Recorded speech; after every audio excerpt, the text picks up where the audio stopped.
നമ്മുടെ കുറ്റങ്ങൾ മനസ്സിലാക്കാൻ നാം ശ്രമിക്കാറില്ല.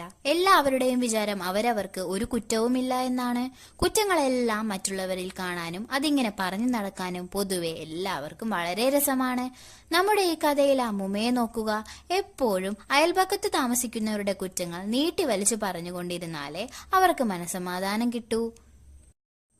ഇപ്പുറത്ത് താമസിക്കുന്ന മുത്തശ്ശന് വലിയ കൊതിയാണ്. അപ്പുറത്ത് താമസിക്കുന്ന രാമന് കോങ്കണ്ണാണ്. പടിഞ്ഞാറയിലെ നാണിയമ്മക്ക് 1000 നാവാണ്.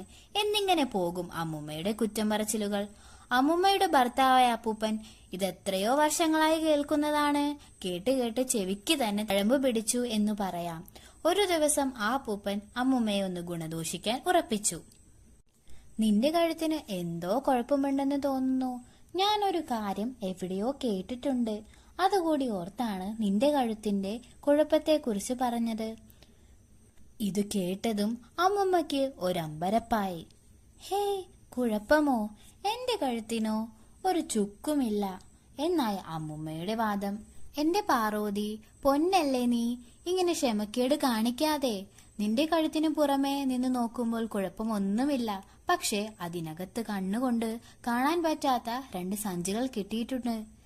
ആ സഞ്ചികൾ മാന്ത്രിക സഞ്ചികളുമാണ്. അപ്പൂപ്പൻ വിസ്തരിച്ചു തുടങ്ങി. ഇത് കേട്ടപ്പോൾ അമ്മൂമ്മയും ഒന്ന് തണുത്തു. കണ്ണുകൊണ്ട് കാണാനാവാത്ത സഞ്ചികൾ 2 എണ്ണം, അതും കഴുത്തിനുള്ളിൽ. നിങ്ങൾക്കുമുണ്ടോ അത്? വെറുതെ അതുമിതും പറയരുത് എന്നായി അമ്മൂമ്മ. അപ്പൂപ്പനും വിട്ടുകൊടുത്തില്ല. പാർവതി, പണ്ട് മുതലേ ഇങ്ങനെയൊരു കഥയുണ്ട്. നിനക്ക് ആ കഥ അറിഞ്ഞുകൂടാ.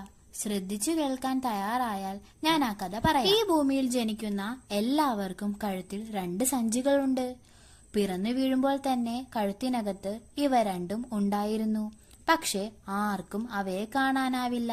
എന്റെ കഴുത്തിലുണ്ട്, നിന്റെ കഴുത്തിലുണ്ട്, രാമേട്ടന്റെ കഴുത്തിലുണ്ട്, നാണിയുടെ കഴുത്തിലുണ്ട്. ഞാൻ പറഞ്ഞല്ലോ, നമുക്കെല്ലാം കഴുത്തിൽ ആർക്കും കാണാൻ കഴിയാത്ത 2 മാന്ത്രിക സഞ്ചികളുണ്ടെന്ന്. നമ്മൾ ഓരോരുത്തരും നമ്മെ തന്നെ സൂക്ഷിച്ച് ശ്രദ്ധിച്ചു നോക്കണം. അപ്പോൾ ആ 2 സഞ്ചികൾ നമുക്ക് തന്നെ കാണാൻ പറ്റും. 2-ലൊരു സഞ്ചി മുൻഭാഗത്താണ് തൂങ്ങിക്കിടക്കുന്നത്, മറ്റൊന്ന് പിൻഭാഗത്തും. മുൻഭാഗത്തെ സഞ്ചിയിൽ മറ്റുള്ളവരുടെ ദോഷങ്ങളും കുറവുകളും നിറഞ്ഞുകിടക്കും. പുറകുവശത്തെ സഞ്ചിയെക്കുറിച്ച് സാധാരണയായി ആരും ഓർക്കാറ് പോലുമില്ല.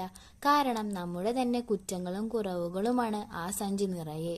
എന്റെ പാറോ, നീ എപ്പോഴെങ്കിലും ഒന്ന് പുറകോട്ട് കണ്ണയക്കണം. അവനവന്റെ കോട്ടങ്ങളും ദോഷങ്ങളും തിരിച്ചറിയണം. അങ്ങനെ തിരിച്ചറിഞ്ഞാൽ പിന്നെ അന്യരുടെ ദോഷം പെരുപ്പിച്ചു പറയാൻ നാവ് പൊങ്ങില്ല. ഇത് മനസ്സിൽ